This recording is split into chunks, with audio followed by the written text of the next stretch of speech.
Hi and welcome to Fall Asleep with Henrik.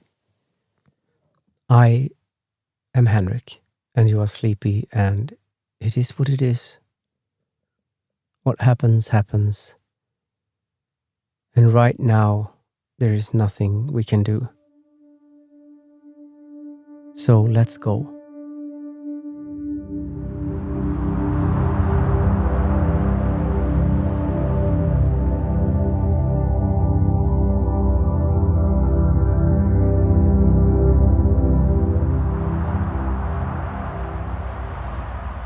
Hi sleepy. Welcome back to my humble abode. How are you? Okay, I can't hear you. That's a terrible shame, isn't it? Imagine if this medium was constituted in such a way that I could hear what you say, what you answer. That would have been cool, but I can't, unfortunately. So I have to make do with pretending, and you have to make do with pretending. But as I come back to time and time again, there's no shame in pretending. Sometimes it's something even to be preferred. Today I am in a digging mood, a mood to dig where I stand, that is under my feet.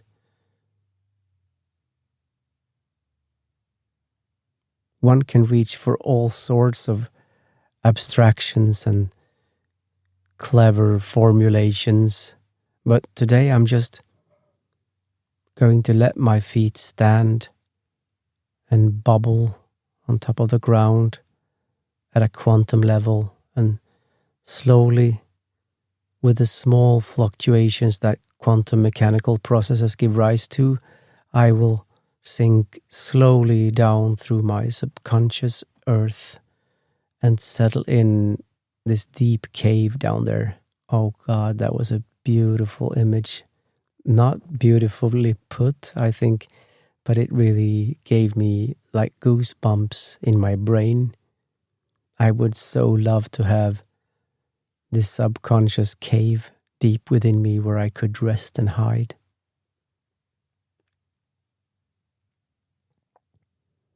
I'm very attracted by the idea that the subconscious is like a landscape,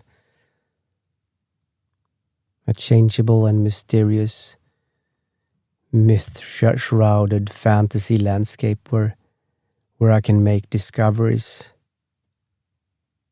my whole life.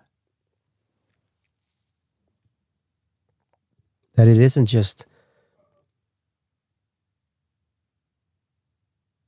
a matter of discoveries you make up to a certain point in your life, and then you just sit out your time, so to speak, and wait for the bell to ring. I love the idea that it's genuinely something that goes on all the time, and that you, one day when everyday life bubbles along in its relentless way, you feel a sudden gust of wind in your face. An autumn wind that summons you to set off higher up, further in, deeper and higher, and you head out on yet another adventure, yet another trek, with overnight stays by campfires in mysterious forests, in the most remote mountain villages, in the darkest trunk-clad woods where the thickest trunks dwell like crocodiles in muddy waters,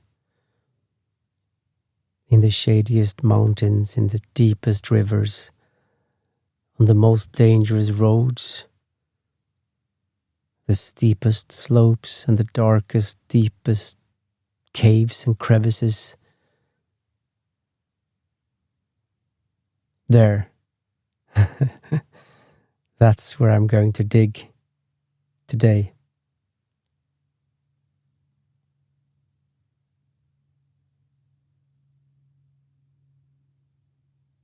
I'm only one person,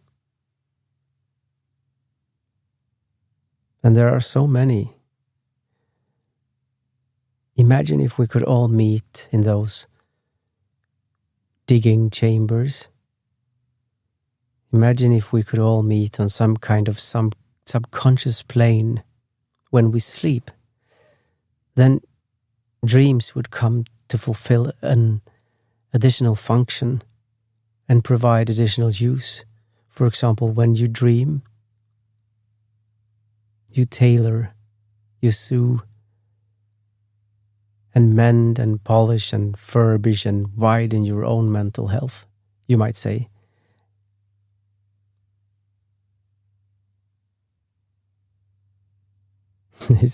It's ironic that the semi-psychotic state that a dream is, or, well, the genuinely psychotic state that a dream is,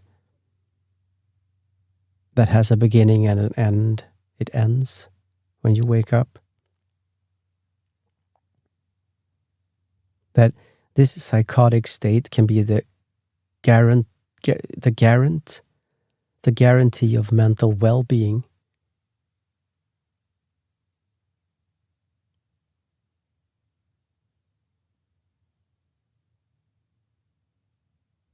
It's cool that something that, if you were awake, would signify madness, but when you're asleep, it signifies mental health. That's cool.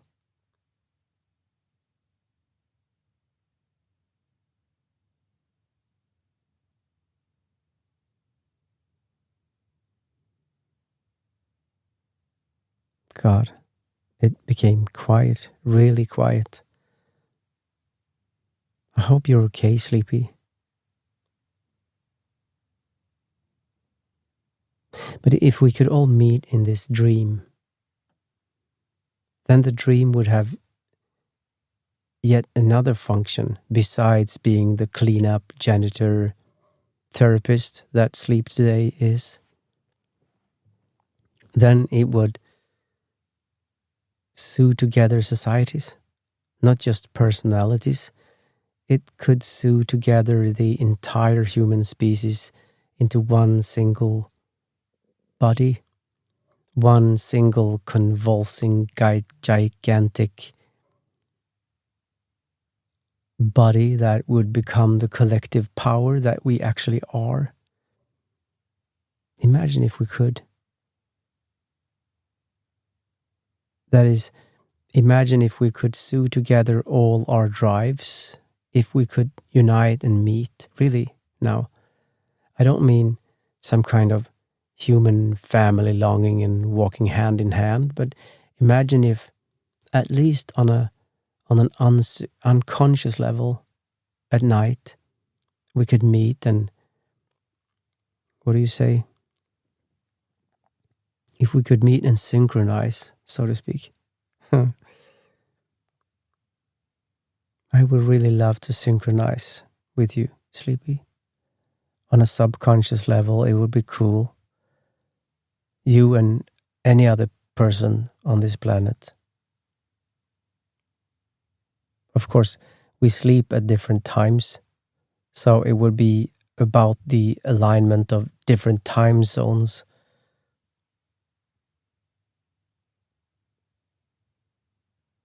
And it's not as if everyone sleeps either. Obviously, you would end up outside certain kinds of important discussions and agreements, because some people sleep then and you sleep now, and you would, if, for example, you work at night, then you sleep with a bunch of other night workers, and then you become a very limited pool to draw ideas from compared to the night sleepers who have many more and have a greater variety in their group, in their pool.